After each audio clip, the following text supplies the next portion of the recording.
In terms of the fourth quarter, they had all but one of their buckets was inside the paint. Was that them just being able to get into the paint and get whatever they want because of that point of attack defense like you were talking about? Yeah, they had that and 9 free throws. Well, this doesn't feel good, does it?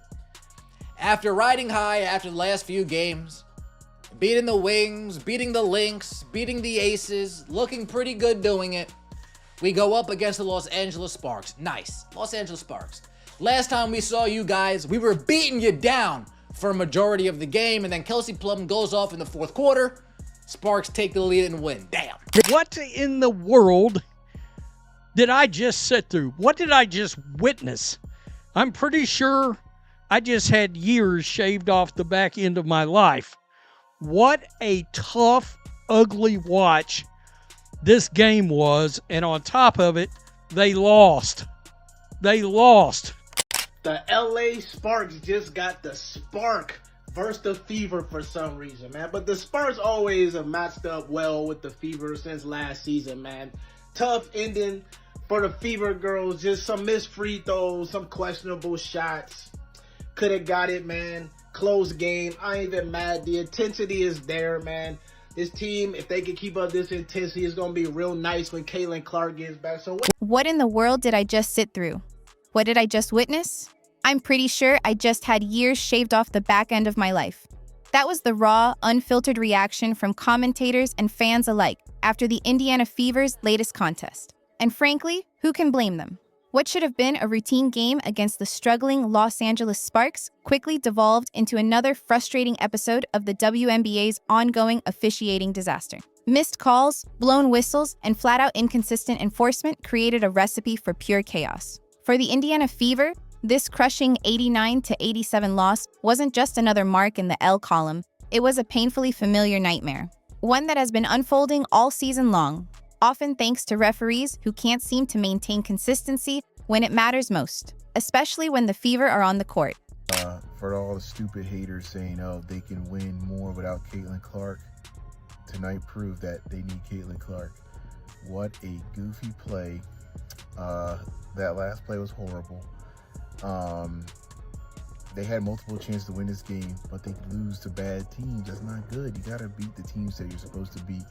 LA Sparks is not a good basketball team, and they lost to them. Saturday night at Gainbridge Fieldhouse felt less like a professional basketball game and more like a public display of referee incompetence. Once again, the Indiana Fever found themselves on the receiving end of a series of baffling calls.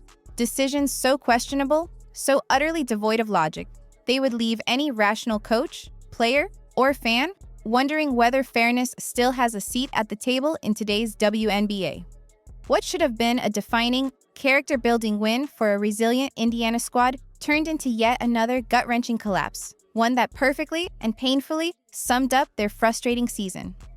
But Kelsey Mitchell's gotten it going, and she's been brilliant recently, and Aaliyah Boston continues to have an awesome season, and I love the physicality that Aaliyah Boston is showing, but they weren't able to get it done down the stretch against the Sparks. Picture this. The Fever are up 87-83 with just 1 minute and 43 seconds left on the clock. They are on the verge of securing their first 3-game winning streak of the year, a monumental achievement for a team battling through injuries to their superstar.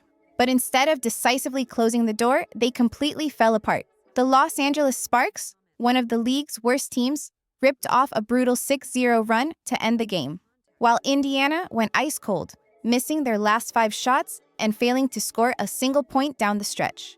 It was a brutal combination of missed opportunities, shaky late-game decision-making, and, as has become a recurring theme, inconsistent and highly questionable officiating that once again sealed their fate in the most heartbreaking fashion imaginable. All right, so this play right here is when they were trying to trap Kelsey Plum, and Kelsey Plum ended up kind of bowling Lexi over and then stepping over, like really kneeing her body, knocking her back, and then walking over her, fam. The defeat stung even more because it encapsulated all the frustrations of the Fever's turbulent 2025 season.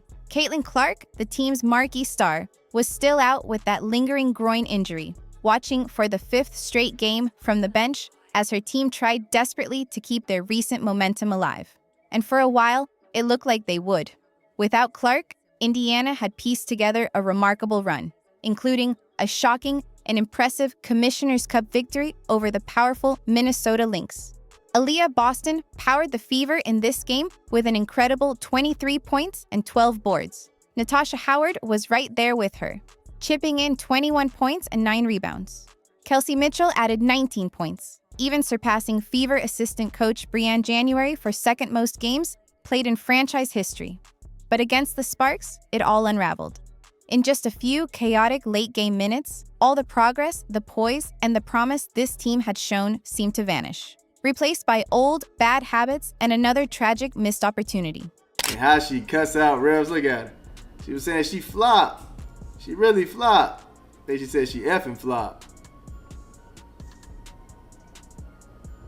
That's a effing flop. That's basically what she said right there. Kelsey Plum, man. Kelsey Plum. Yeah, she got away with murder on that one, man. She got away with murder on this one. I don't know how they did. And for all the stupid haters out there, all the critics who have been pushing the ridiculous narrative that, oh, they can win more without Caitlin Clark, tonight proved once and for all that they need Caitlin Clark desperately. That goofy theory that this team is somehow better without their generational superstar, we can officially, and with great satisfaction, tombstone, pile drive that BS into the ground. If you can't see how incredibly limited the Indiana Fever are on offense without CC, you're either not watching the games or you simply don't know what you're looking at. This was a game they should have won, and they lost to a bad team. You have to beat the teams you're supposed to beat. Sydney Colson, man, shout out to her, dog. I can't overlook her. 6 points, 5 assists, 2 rebounds with that intelligent block. Like it. 2 of 4 from the floor and then 2 of 3 from the 3. I mean, she was shooting like she was the scorer of the team. She put on her airy bag tonight. My goodness. But the loss was marred by the kind of officiating controversies that have become all too familiar for Fever fans this season. First, let's talk about the most glaring, most egregious incident of the night. One that perfectly encapsulated the double standards that have frustrated head coach Stephanie White all year long. In a crucial moment, Sophie Cunningham was literally tackled to the ground during a loose ball situation. The footage is undeniable. She was grabbed around the neck by an opposing player, yet astonishingly, no foul was called. The refs, in their infinite wisdom, deemed it a jump ball, as if violent, dangerous contact to a player's face and neck area is just a normal, acceptable part of a 50-50 basketball play. It was a disgusting and dangerous no call. A disaster. This was a disaster. The Indiana Fever cannot keep losing to teams like the LA Sparks if they're supposed to be a good team. And Rickea Jackson, she just flat abused the Fever in the last 3 minutes of the game. Seriously, what was that? What makes this even more infuriating is that we're talking about the same referee crew that, in this very same game, spent what felt like an eternity, nearly 5 minutes, huddled around the monitor, painstakingly reviewing a perfectly clean block by Sydney Colson on Rickea Jackson. Colson made a textbook defensive play, only touching the ball, a fact that was obvious to everyone watching. Yet, the refs initially called it a foul, forcing the Fever to burn a precious challenge to overturn their obviously wrong call. The hypocrisy is so blatant, it's almost hard to believe. So, let's get this straight. Grab a player by the face and neck? No problem. Play on. Make a clean, fundamentally sound defensive play using proper technique? Oh, that's a foul that requires several minutes of intense video review just to get right. The incompetence is so staggering that it borders on criminal negligence. These refs are literally putting player safety at risk with their bafflingly selective enforcement of the rules. And this is now 2 losses to the Sparks without Clark. They've lost to the Connecticut Sun, who have the worst record in the league, without Clark. They lost to the Mystics, who are really right there with them in the standings, but they're a better team than the Mystics. And then, of course, they've actually, dropped a couple games they should have won with Clark in the lineup. To be fair, the Valkyries game and specifically the Las Vegas Aces game. This isn't just one bad game. It's a pattern, a systematic issue that seems to unfairly target the Indiana Fever. Throughout this season, Stephanie White has been forced to waste her precious timeouts and challenges on calls so obviously wrong they border on the absurd. She's already been fined by the league multiple times for having the audacity to publicly criticize the egregious officiating and the unbelievable disrespect shown to her team. The Fever have found themselves in impossible situations time and time again. Whether it's Coulson getting called for fouls on clean defensive plays or obvious contact against Fever players being completely ignored while phantom calls go against them. White is forced to use her challenges early in games just to correct blatantly incorrect calls, leaving her team vulnerable and without recourse in crucial late-game situations. Collectively, as a whole, the league has to step in and do something. I just think that there has to be some improvements in certain areas. What would be the main one, you think, if you could just pick one top area? Are you trying to get me fined again? No. Because I did just get fined. The most frustrating aspect for Coach White and her staff has to be the stunning inconsistency in how physical play is officiated. When Sophie Cunningham gets into altercations while defending her teammates, she faces ejections and fines. But when opposing players, like Kelsey Plum in this game, target Fever stars with aggressive, often dangerous play, they frequently escape with minimal, if any, consequences. The double standard is impossible to ignore. In the fourth quarter, with the game hanging in the balance, Plum made contact with Lexi Hull, causing her to fall. What happened next was the kind of Bush League behavior that would result in immediate ejections in any other self-respecting basketball league. Plum, clearly frustrated by what she perceived as a flop, then stepped over Hull as she tried to get up, essentially trampling her in the process. The officials, displaying the same shocking incompetence that has defined their approach all season, called it a jump ball and allowed play to continue. The incident was so egregious that even casual observers expected some form of penalty. Plum was later caught on camera yelling at the officials, but received no punishment for her outburst or her physical aggression toward Hall. I thought she got fouled. I think it's pretty egregious what's been happening to us the last few games. A minus 31 free throw discrepancy. And I might be able to understand it if we were just chucking threes, but we're not. We're attacking the rim. And the disrespect right now for our team has been pretty unbelievable.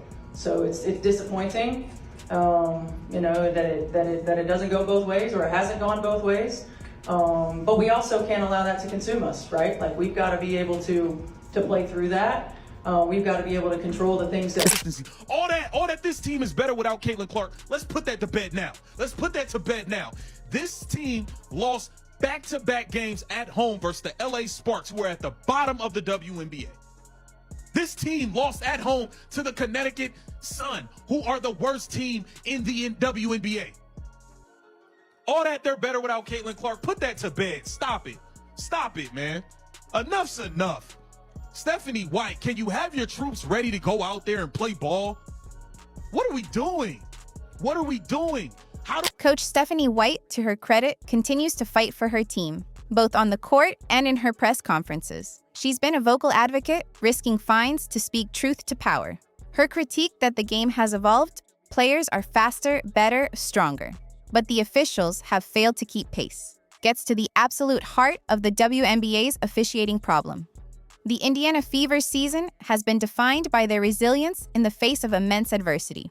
Injuries to key players, including their superstar, inconsistent, and often baffling officiating, and the intense pressure of suddenly elevated expectations. While Saturday's loss to the Sparks was another disappointing, heartbreaking chapter, it was also revealing. It showed once again that this team has the talent and the heart to compete at the highest level. They just need consistent, fair officiating and the healthy return of their star player to finally reach their full championship-level potential. The playoffs are still very much within reach, especially when Clark comes back. They just shouldn't have to overcome the referees on top of everything else.